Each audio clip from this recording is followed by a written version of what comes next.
எல்லாருக்கும் வணக்கம்.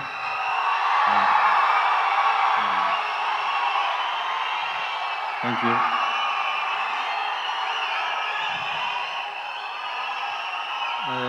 இந்தியன் சினிமான்னு எடுத்துக்கிட்டிங்கன்னா இந்த மாதிரி நிறையா பாலிவுட், கோலிவுட், டோலிவுட், சாண்ட்வுட்னு நிறையா வுட்ஸ் இருக்குது. அதுக்கெல்லாம் பிஹைண்டில் ஒரு முக்கியமான வுட்டு ஒன்று இருக்குது. அதுதான் த பிஹைண்ட் வுட்ஸ்.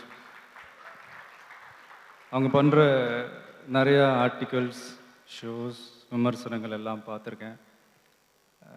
அதில் பப்ளிக்னுடைய ஒப்பீனியன் கேட்டு பண்ணுறது வந்து அவங்களுடைய ஒரு ஸ்பெஷாலிட்டின்னு சொல்லலாம். சினிமான்னு மட்டும் இல்லை, சினிமாவுக்கு அப்பாற்பட்டு இருக்கிற எல்லா விஷயத்துலேயும் இவங்களுடைய ஒப்பீனியன், இவங்களுடைய ரேட்டிங், ஸ்டார்ஸ், அதே விஷயத்துக்கு பப்ளிக் ஓட் பண்ணும்போது ஆல்மோஸ்ட் டேலி ஆகும், ஆல்மோஸ்ட் ஒத்துப்போகும்னு சொல்லலாம். ஸோ அந்த விதத்தில் ஒரு சின்னதாக ஒரு ஆர்டிக்கல் விமர்சனத்துக்கே இவ்வளோ மெனக்கெடும்போது இந்த மாதிரி ஒரு ஃபங்க்ஷன் பண்ணுறப்போ எவ்வளோ மெனக்கெட்டிருப்பாங்க.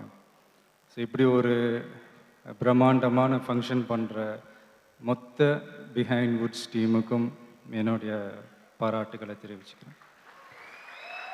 அதாவது ஒரு சின்ன விஷயம், நான் தான் அங்கே உட்காரும் போது யோசிச்சுட்டு இருந்தேன், பேசலாமா வேணாமா இந்த மேடையில்.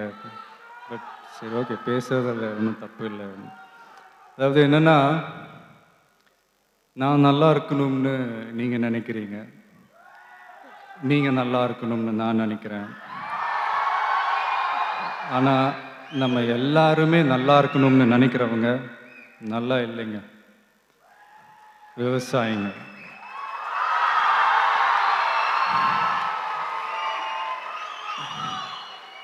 அதாவது இன்னைக்கு அவார்டு வாங்கின அத்தனை பேரும் வந்து அவங்கவுங்களோட உழைப்புக்கு கிடைச்ச ஒரு பலன். ஆனால் எந்த பலனும் கிடைக்காம இன்னைக்கு போராடிக்கிட்டு இருக்கிற விவசாயிகளை நினச்சா கொஞ்சம் வலிக்குதுங்க. இந்த உணவு, உடை, இருப்பிடம்லாம் சொல்கிறோம், அதில் உணவுக்கு வேற முதலிடத்தை கொடுக்குறோம். ஆனால் அதை கொடுக்குற விவசாயிக்கு பசி ஈஸியாக தீந்துறதுனால தான் நாமளாம் அவங்கள பற்றி அதிகமாக நினைக்கிறது இல்லையா நம்ம தெரியல. அதாவது காசு கொடுத்தா கூட சாப்பிட்றதுக்கு எதுவுமே கிடைக்காதுன்ற ஒரு நிலைமை வந்தால் தான் நம்மளாம் புரிஞ்சுக்கவும் என்னமோ தெரில. இது வந்து அவசியம்ன்றத விட அவசரமும் கூட. ஏன்னா ஆல்ரெடி நமக்கு வந்து ஆரோக்கியம் இல்லாத உணவு தான் கிடைச்சிக்கிட்டு இருக்கு. இப்போ கூட நம்ம முழிச்சிக்கலன்னு வைங்களேன், அடுத்த சந்ததிக்கு இது கூட கிடைக்காது.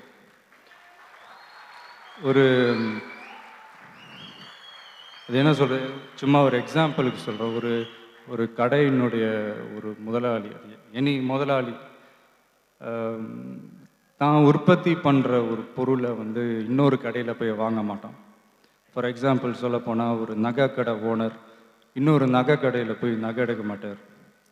ஒரு ஜவுளி கடை ஓனர் இன்னொரு ஜவுளி கடையில் போய் துணி எடுக்க மாட்டார். ஆனால் ஒரு விவசாயி மட்டும்தான் ரேஷன் கடை க்யூவில் நிற்கிறான். அதுவும் எதுக்குன்னா இலவச அரிசி. இது வந்து இந்த இந்தியா இந்த வல்லரசு ஆகணும், அதாகணும், இதாகணுன்றதெல்லாம் கூட அப்புறங்க. முதல்ல விவசாயிங்க நல்லா வாழ்கிற அரசாக மாறணும். அதான் ஏதோ தோணுச்சு, பேசிட்டேன். ஏதாவது தப்பாக ஏதாவது